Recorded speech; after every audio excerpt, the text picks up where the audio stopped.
close my eyes, I can still see that moment. Sitting on the floor, tears streaming down my face, my body shaking, hearing those thoughts in my head. I don't belong. I'm not good enough. Everyone would be better without me. I still see that moment where all hope, all ability to keep going was gone. My mental health journey started when I was 5 years old. I was a competitive cheerleader. Back then, they put us in those tiny little uniforms, and my stomach hung over my skirt. And someone close to me who I looked up to, who I loved, and wanted to be just like that person, she made a comment about my body. And for that moment, 5 years old, something about me wasn't good enough. And something I couldn't control. I'm 5 years old. I became afraid of growing. 5 years old, I was afraid of growing. Something we all have to do as humans. And I started to spiral constantly. I had to be perfect. Growing up then in school, I had to have perfect grades. I had to be a perfect cheerleader. I had to be super happy in front of the world. I had to be this idea of what a perfect was. But inevitably, one test is a little too hard and you don't get that 100. A new cheer scale is a little too hard and I fall on my face at competition. Small things happen that make me constantly feel like I'm not good enough, I don't belong, and they would be better off without me. By the time I was 12 years old, I was completely convinced that I wouldn't live very long. I didn't want to be here anymore. Wanted to talk about it, but in middle school, what happens when you talk about something that no one's talking about? People teased me, made fun of me, made me feel so alone. So I started a blog. Blogging wasn't really a thing back then, it was almost 15 years ago now, and I just had to talk about it. I called it Inspiring My Generation, and I thought, maybe I can inspire my peers, my friends, my loved ones to talk about it. To talk about something that helps them get through their day. To talk about how they're feeling, what they've gone through. Hoping that maybe someone else would understand, a conversation would happen, and we'd get through it together. Didn't really happen. So when I turned 15, I told myself, maybe they're just not hearing me. So I started a podcast. It was called Blog Talk Radio back then. Podcasting wasn't a thing yet. But I knew I had to talk about it. I was way ahead of my time. But I just kept trying. And then I got to high school. And everyone's asking you who you're going to be, what you're going to do. They want to know the rest of your life, and I didn't know who I was. I didn't know that I wanted to be alive. I didn't think I was going to make it this far, let alone see 5 years down the line, 10 years, 20 years. It became so overwhelming. In the midst of that, my parents separated, and that piece of safety that I had suddenly felt like it was gone, and I didn't know what to do. And everything started to feel so much more difficult and so much more isolating. Went away to college, convinced that just get through college, you're going to graduate, you're going to get a job, life's going to work out. Well, it's not actually that easy. I went away to college, my grandparents, my grandfather, my best friend in the world, FaceTime me 3 times a day. Every morning for a cup of coffee, every day on my way back from school, anyone who was in his barbershop chair at 9:35 Monday, Wednesdays, or 1:35 Tuesday, Thursdays, knew that they were going to have to stop and hear about my day. Their haircut did not matter, Francesca's day mattered. Dinner, no matter who he was with, what he was doing, he made sure to FaceTime me so that I knew that I was important. 3 weeks before I'm about to graduate, not only was I about to graduate, I was going to graduate in 2 years. I worked so hard to prove I was good enough, and the people who helped me through it, my grandfather, my grandmother, who stayed on FaceTime with me all night. Anytime I had to study for an exam, crying, trying to explain these finance formulas that she didn't get, I didn't get, nightmare. But she was up through it with me. 3 weeks before that graduation, where life's suddenly going to get better, where I'm going to show them that because of them, look at what I've done. They get into a car accident. I lose my grandfather. I almost lose my grandmother. And everything inside me shatters. I didn't know how to keep going without them. I didn't know how to get through a cup of coffee in the morning without my grandfather, let alone a lifetime. And no one was talking about mental health. No one was talking about grieving or coping skills. So I didn't know what to do. My grandmother was in the hospital for a while. I slept in a hospital chair next to her, did not leave her side. We were going to go through it together. My best friend in the world. But Christmas came around, Christmas Eve, and a day that we would spend together. The three of us would snuggle in bed before Christmas Eve so that we could watch The Grinch and drink cappuccinos with the phone. That was never going to happen again. And all these emotions flooded and hit me. I didn't want to be there anymore. I didn't know how I was going to get through that moment. I attempted to end my life on Christmas Eve. My uncle was the one who helped me do it. 27 days later, I lost him to suicide. And my heart shattered because when he had that conversation with me, he understood what I was going through. He knew exactly what I was feeling, but he didn't tell me. And that's when I realized how important conversations were and how important it was to talk about it. But again, when I tried to talk about it, no one around me knew what to say. They said, it's fine, you're fine, right? You don't know what to say, you don't know what to say. And my parents, terrified, because what do you say when your child tells you they don't want to be here anymore? And know what to do. I withdrew from my master's program at the time, moved in with my aunt and younger cousins, tried to do everything I could to take care of them. 2 months into that, no sleep, not eating, not taking care of myself, not being there in any way for myself or paying attention to my own mental health. I ended up in a psych ward after 2 more counts. And in the psych ward, I saw how many other people never had that emotional support that they needed, that never had a conversation, that no one ever said, how are you? And looked in their eyes and made eye contact and wanted to actually hear that answer. How many people never had a chance to learn about coping tools, about something that could help them get through those hard moments.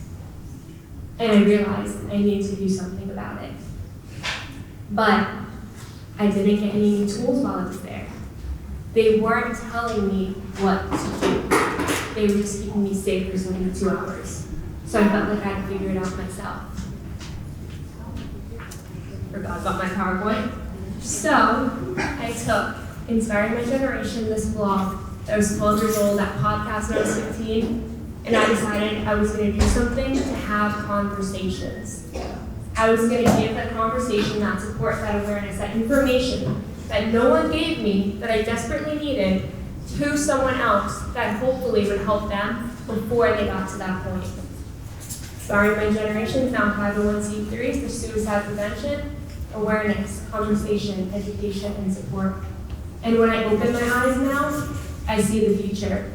I see all that I've been able to do, and all that I can do, and all that we can do as a community, as people, to make sure that everyone has access to support.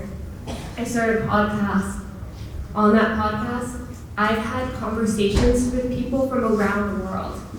I realized that the voices who are talking about mental health tend to be the same voices getting a platform over and over again. And I thought, how can we make sure that everyone's voice is heard?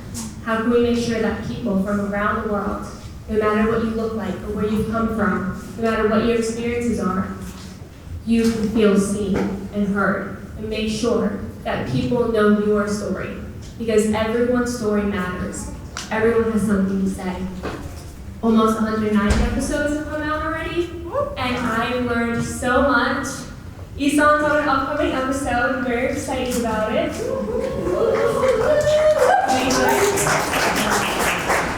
We've donated handmade cards to patients hospitalized in the psych ward. I had that moment in the psych ward where everything was dark and cool and there was no color. I asked them for crayons and they said, well, we don't have the budget to actually be able to do arts and crafts outside of the designated time. Because if you lose a crayon, you lose a marker, that's it, you don't have any extras. It was dark. There was no color, there was no light, there was no hope in a moment that I just needed. light, color, hope, something to look forward to. So, to keep myself alive for the first year, I started creating these worksheets and coloring pages and letters to myself, just helping myself stay alive, telling myself that I belong, that I'm enough, that I matter, that I'm worthy, I belong, it's going to get better, keep going. And I made sure I told myself those messages over and over again. But one day I had 100 cards in front of me, 100 letters, 100 coloring pages, and I thought, maybe someone else needs this. What if I had received this back then in the psych ward? And coming out of the psych ward, I knew that I wasn't alone, that I could talk about it, that I could have a conversation, that it could get better. So I started donating them to psych wards, and now this month we will hit 20,000 handmade cards.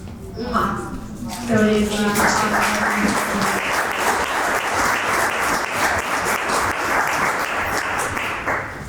I've started giving presentations, bringing those tools back to kids who need them, because our schools aren't talking about it.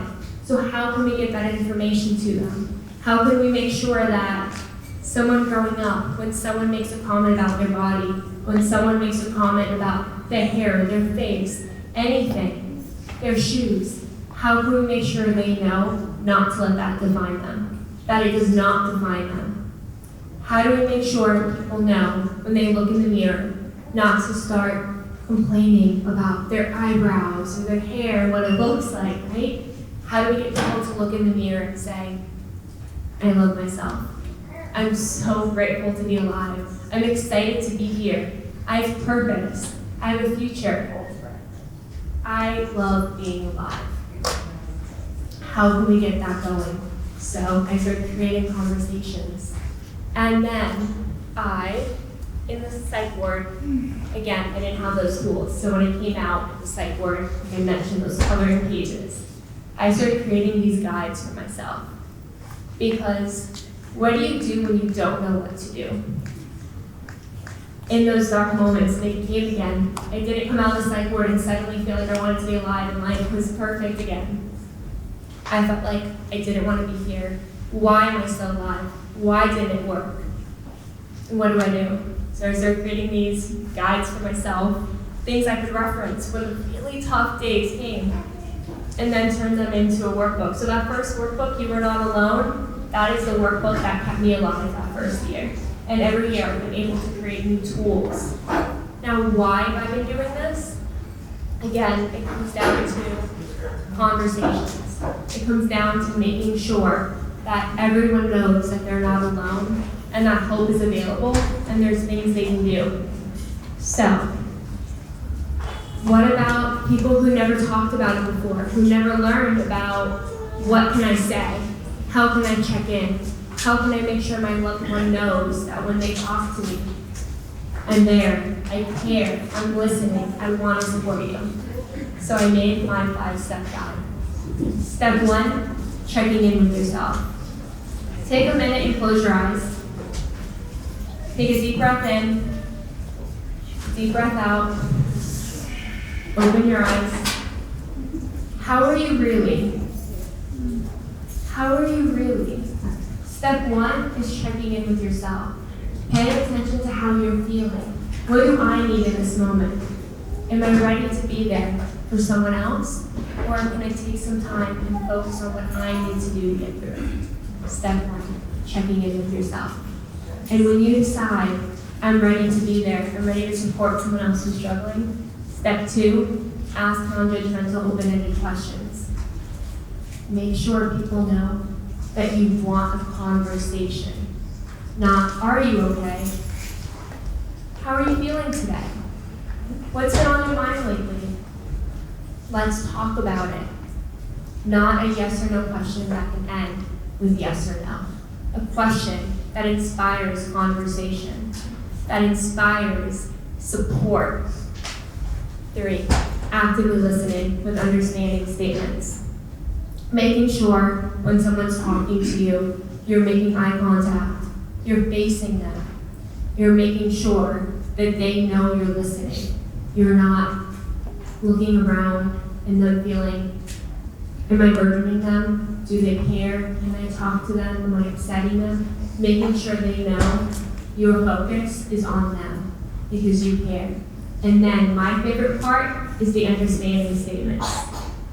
Making sure that people know that you understand and you want to understand.